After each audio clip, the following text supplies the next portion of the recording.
6 weeks from now, the Democratic National Committee will make a crucial choice about its future when the members of that committee elect a new chair that will help guide the party through the 2026 midterms and the next presidential election. So far, 4 candidates have thrown their hats in the ring: Martin O'Malley, Ken Martin, Ben Wickler, and James Skoufis.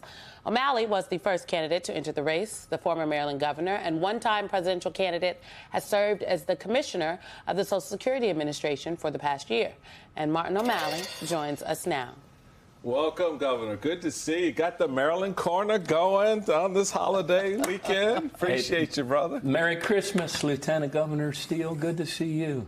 Good to see you. So you want to be chairman. I love it. I love it. In light of all of the great crazy noise in the last few days in response to the role of Donald Trump and Elon Musk in this government shutdown, you tweeted, quote, "To the Democrats on Capitol Hill standing strong against Donald Trump and President Musk, now know that we stand with you in defending our republic. Let's reject their extremism together."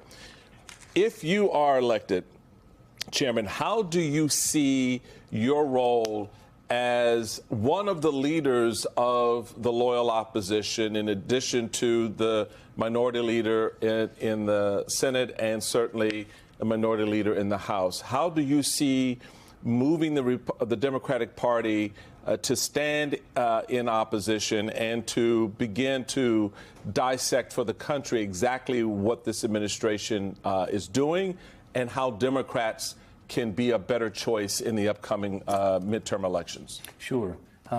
I see my role as being not only someone as the leader of the party that brings us back to our core message, which is the economic security of every man, woman, and child in the nation, but also as a person that convenes, if you will, the larger team of Democratic leaders who are offering themselves in service as candidates or who are now serving, and certainly in the House and in the Senate. In other words, Michael, we have an enormous strength in our party in the men and women that are governors. There will be 39 governors' races up next year. We have an enormous strength in the numbers of people that are county executives and mayors. But in the past, we've tended to regard the DNC as a Washington sort of based organization that's entirely focused on just the White House and Congress. They're very important. I think Hakeem Jeffries showed himself to have a very disciplined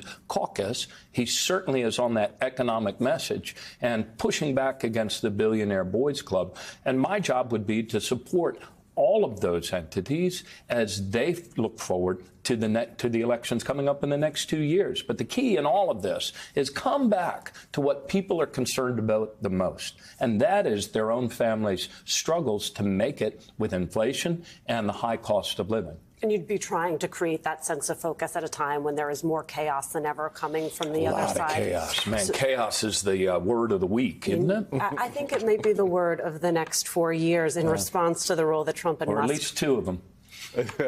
This near government shutdown, you tweeted this: "The Democrats on Capitol Hill standing strong against Donald Trump and President Musk know that we stand with you in defending our republic. Let's reject their extremism together." You know, they try to paint themselves as populists, but they're plutocrats. Yeah. And so in as much as it's going to be about a democratic message, it's also going to be about defining them. How do you do that? Yeah, this is how you do it. I think this is how we do it. There are two. When we were in the White House, our job was to connect the dots back to hardworking people so that they understood the things that President Biden was doing was actually bringing down inflation, giving their kids better opportunities, making the economy better.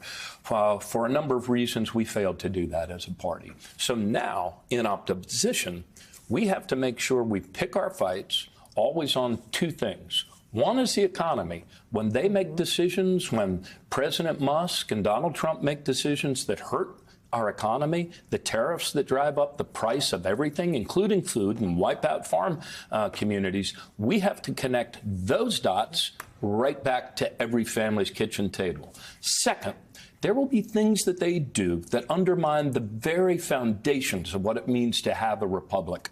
abuse of the rule of law, looking the other way at conflicts of interest, self-dealing, wrecking institutions so that they can make money as vulture capitalists, picking over the bones of the Republic of the United States. So those are the two areas, the principles of the Republic and the damage that they're about to do to hardworking people all across the country. You know, Governor O'Malley, I've been talking to a lot of DNC members because Me too. You hear, I have heard you have. You and the members say, well, there are people that have not, Mr. Chairman. There are people that have not been talking to the members, but Governor O'Malley has been picking up that phone and calling through the caucuses and the caucus chairs. Right. And people say that they're, I've heard from a number of Democratic DNC members that they're also impressed with your team, that some members are saying that they are looking for diversity within the team. They're looking for a chair that has gravitas and a chair that would understand the role of the chair, i.e. the chair they got to raise money, like this is what you'll be doing, raising money, but also building out and supporting a strategy. And you've talked about Howard Dean's 50-state strategy. I think the chairman, I think Jamie would note that he infused a lot of money